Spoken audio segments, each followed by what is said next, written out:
She laid the pitch, she rolled the pitch at that extraordinary press conference a few weeks before the budget, saying that we're all going to have to pull together because of all these terrible headwinds, and she blamed Brexit and all other things. But we now know that she knew that that wasn't actually going to be necessary. I'm not arguing that that wasn't costed, but I'm arguing that when she made that speech, she knew that that wasn't actually necessary. Well, budgets are prepared, and you know this because you're a former Conservative Member of Parliament, right? So you've got experience in government, you were very well respected when you were in there, and you know that budgets are prepared over months. So the forecast that a Chancellor or the team receives, it's over a long period of time, okay? And she has to take the political judgment, and where I will agree with you, you go back to that press conference, I've publicly said some of the news management has been shambolic of the government in recent weeks, but ultimately, what the viewers and listeners need to decide is, do they approve of the measures in the budget? And some people don't like the changes to the two-child benefit cap. Now, Reform, which I think is your party, Matt, was in favour of it and isn't now. Whoa. Listen, there's a difference. Hang on, you've had your bit, I heard that, you said to me, you've had your bit. No. Well, he didn't let me, he said you've had your bit. I know, but then you have now, come on, I'm refereeing this, you have now had a chance. Just so everyone at home is aware, what the Labour Party are doing is they're taking off the cap, so they're going to essentially provide more welfare, mainly, to be frank, for families of Pakistani, Bangladeshi, Nigerian heritage. Is that true?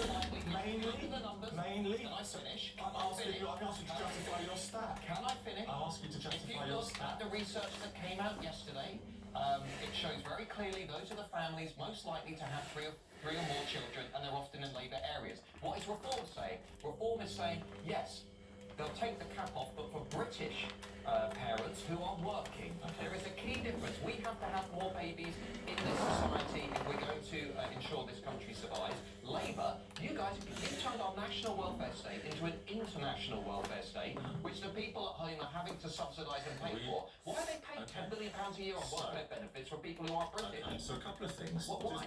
Well, hang on, let's go back to your point. You said that the two-cap benefit, the two-child benefit cap, you said, which, let's be honest, will apply mainly to families with whatever ethnic origin.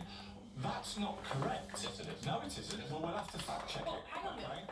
There is a difference between families of ethnic minority origin are disproportionately likely to claim and the overall share of the budget. And I think we would actually need to see the actual figures. Right, thank you very much. And so the big picture, which I'm very happy to debate, is a government that is taking difficult measures to turn around the economy. And there's no debate, I'm sorry, it might be uncomfortable, but there were big fiscal pressures inherited from the large government, and there will be a long time to turn this around. And on welfare, Matt, I am comfortable as somebody who likes aspiration and making money, that there have been hundreds of, you can laugh, but you've got no substance to it, mate. I am comfortable in a society where we are not punishing children in poverty for the mistakes of their parents, whilst at the same time, over there on the far left, Labour is getting a ton of grief from the Greens and other extremists for some of the more sensible measures we've taken on the economy. Sorry, this idea that this is a budget for aspiration. It is. This idea that this budget is somehow...